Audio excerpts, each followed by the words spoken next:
Presença de Deus. Salmo de Asaf, ele estava na presença de Deus. Olha o perigo para mim, para você e para todos, que você está dentro da casa de Deus e você vê o ímpio prosperando, crescendo. Rapaz, mas eu estou todo dia na igreja, estou servindo a Deus e a minha vida eu só vejo em decadência, caindo. Eu não vejo prosperidade sobre a minha vida. O que está acontecendo na minha vida? Ou por que eles prosperam e eu não? Mas se Deus ele não é o dono do ouro e da prata, por que você não prospera? Sofia, por favor, Sofia, senta e fica quieta. Não atrapalha. Por quê? Por que eu estou na presença de Deus e não vejo a ação de Deus sobre a minha vida? Passa esses questionamentos em nós, sim, passa porque nós somos falhos. E por que eu estou dentro da casa de Deus e a enfermidade bate no meu corpo e eu vejo o ímpio, não tem dores, não tem aflições, não tem desespero, e eu estou dentro da casa de Deus passando esse processo? A minha casa parece que há um formigueiro que não vejo paz dentro do meu próprio lar. Isso é questionamento que vem sobre a nossa mente. Quem põe isso? O próprio Satanás.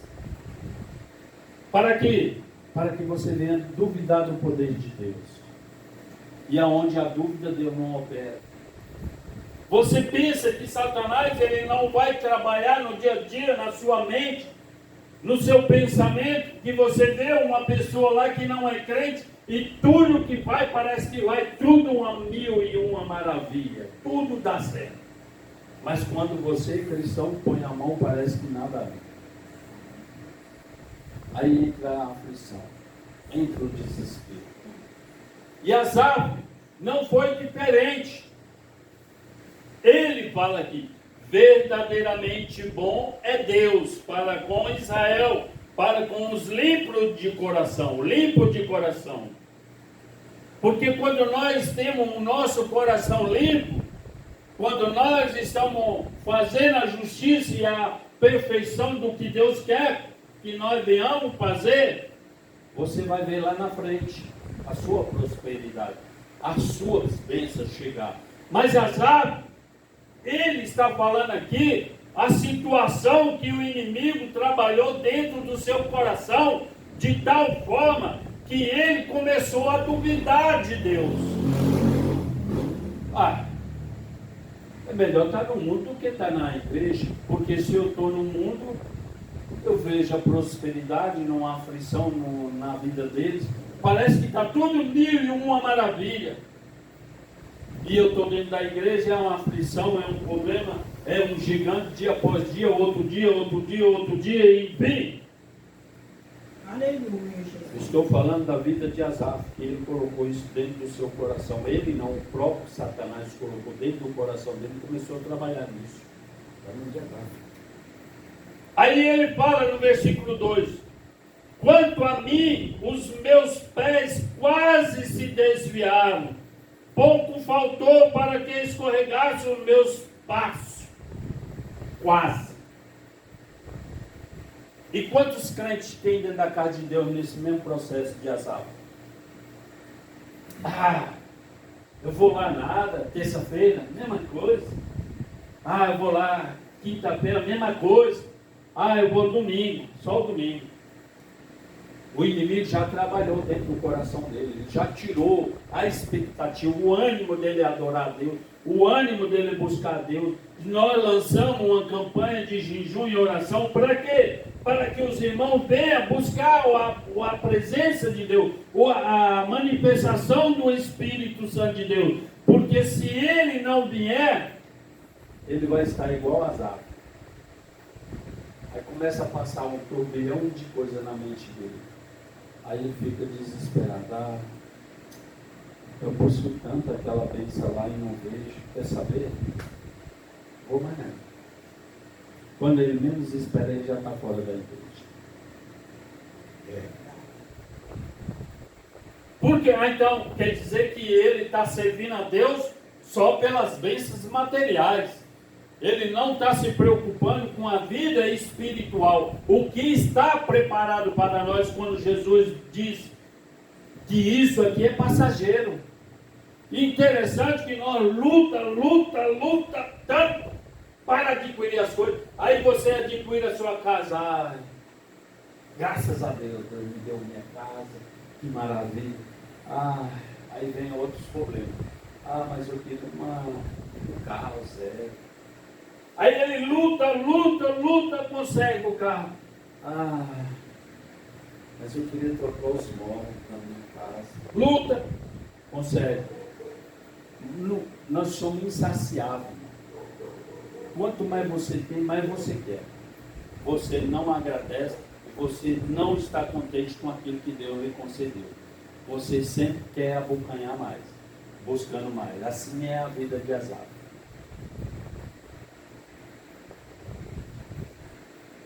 Quanto a mim, os meus pés quase se desviaram, pouco faltou para que escorregasse os meus passos. Versículo 3. Pois eu tinha inveja do soberbo ao ver a prosperidade dos ímpios. Você vê? E o que diz lá em Provérbios? Que a inveja é o quê? A podridão dos ossos. Os ossos dele estavam podres, porque ele começou a ter inveja do ímpio. Ele viu os ímpios prosperando e a vida dele em decadência. Sabe por que estava em decadência? Porque ele não estava convertido em Cristo Jesus. Sabe por que quando Jesus ele coloca a uva ali, quando ele pisa no lagar, aí ele vai mostrar a casca dele. Não pensa você que Deus não vai trabalhar em você para ver qual o procedimento que sai dentro do seu coração, dentro do meu coração. Porque Deus vai nos testar. Aí a pessoa acha assim, não, eu vou servir a Deus. Vai mesmo? Vamos ver se você vai me servir mesmo. Será? Aí Deus vai apertar ele um pouco, para ele sentir na carne, para ver se verdadeiramente ele quer servir a Deus. Aí quando vem o aperto na sua vida, ele entra em pânico, desespero. Ele começa a duvidar do poder de Deus. Porque aí Deus vai testar você. Ele vai saber se você quer ser mesmo verdadeiramente um cristão ou não. Ou você está só de passatempo. Quando Deus vai testar os dele, dentro da casa dele, aí você vê um pulando fora. Sabe por quê? Porque ele vê os outros prosperando e ele não consegue. Porque o coração dele ainda está lá no mundo, não está na presença de Deus. Porque quando nós vimos e quando nós colocarmos o nosso coração em Cristo Jesus, aí você vai ver. Porque ele diz, se deixar pai, mãe e filho por amor dele, 100 vezes mais aqui nós receberemos, fora o que está nos predestinado ao futuro, que é a salvação de Cristo Jesus. Glória a Deus, aleluia. Aí a pessoa ela começa a entrar em atrito, porque Deus ele vai testar verdadeiramente se você é fiel a Ele, ou se você veio buscar só as bênçãos materiais, ou só uma cura. E dá muitos exemplos, por exemplo, a vida ali daqueles 10 leprosos, os 10 foram curados. Quantos voltaram? Só um. E Jesus interroga ele e falou, cadê os 9? Não sei. Eu sei que eu vim aqui para te agradecer. Então, ele estava, Jesus o curou para ver quais eram as intenções dele. E aí a pessoa vem para a igreja, Jesus cura ele, Jesus dá uma casa, dá um casamento, dá as bênçãos. Mas Jesus sabe que vai ser fiel a ele até o fim.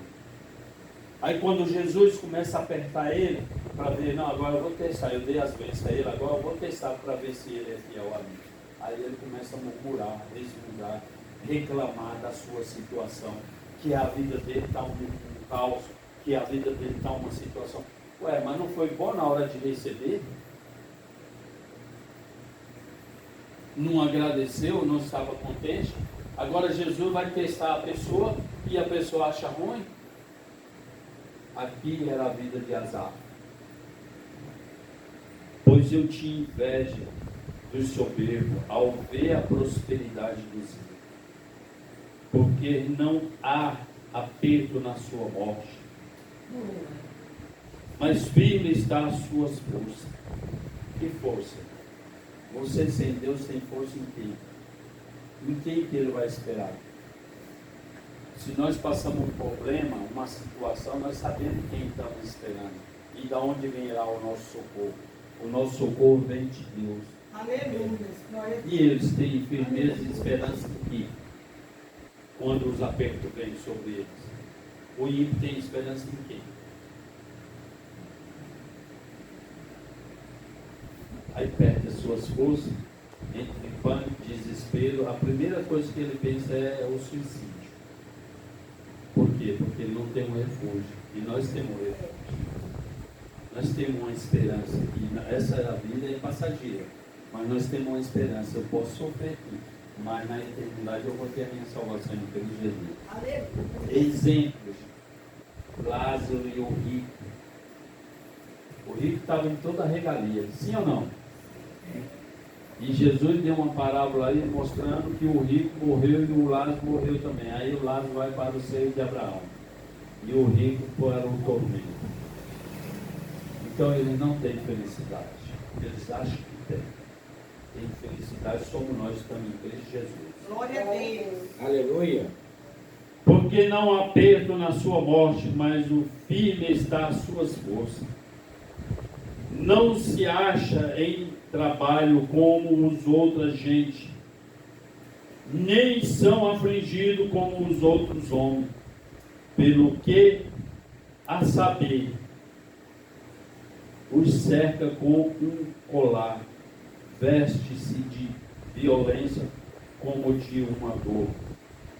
Aleluia. Aí é onde está a resposta da pessoa que não tem a Deus.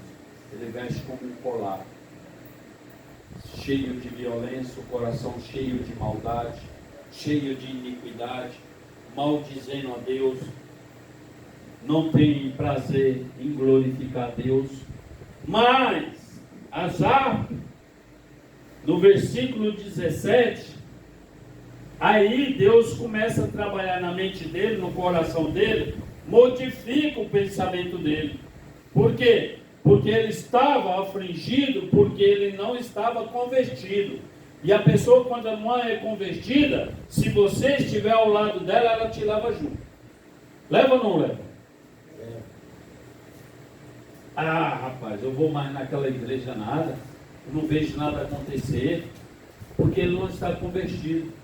Porque a pessoa convertida, ela começa a ver. Aí, Deus, pela sua bondade e a sua infinita misericórdia, abriu os olhos de Asaf. Como Deus fez com Paulo. Paulo estava com os olhos vedados. Ele estava tanto vedado com o olho da carne, como no olho espiritual. Aí quando Jesus tira as escamas dos olhos de Paulo, que é a escama da espiritualidade, aí ele começa a enxergar o reino de Deus. Começa a ver a grandeza de Deus. Porque quando o homem está nessa posição aqui, ele não enxerga mais nada. Se Deus não for misericordioso conosco e não tirar as nossas vendas dos nossos olhos, nós não enxergamos mais. A pessoa, ela começa a orar, não acredita mais. Ela começa a vir à igreja, não acredita mais. Ela começa a ler a Bíblia, ela não acredita mais na palavra de Deus. Ela não acredita que Deus vai mudar a situação. Ela passa a ser cega. Aí se Deus não tiver misericórdia, como Deus teve misericórdia de Asaf, e aí Asaf, lá no versículo 17, abre aí no mesmo livro. Aí ele começou a enxergar, irmão. Por quê? Deus tirou a venda dos olhos dele. E diz ele assim: até que entrei no santuário de Deus, então entendi eu o fim deles. Aí Deus abriu o entendimento de Asaf. Quando ele entrou no santuário, quando Deus tirou as escamas dos seus olhos, e quando ele entendeu o mistério e o propósito de Deus. Porque o ímpio, ele achava que ele era abençoado e não era. Porque até na morte dele ele tem aflição. E o cristão, quando morre em Cristo Jesus, ele vai sorrindo, porque ele sabe quem veio buscar ele é os anjos. E o outro, quando morre, é o próprio Satanás que vem buscar ele. Aí não dá exame, não. É sério.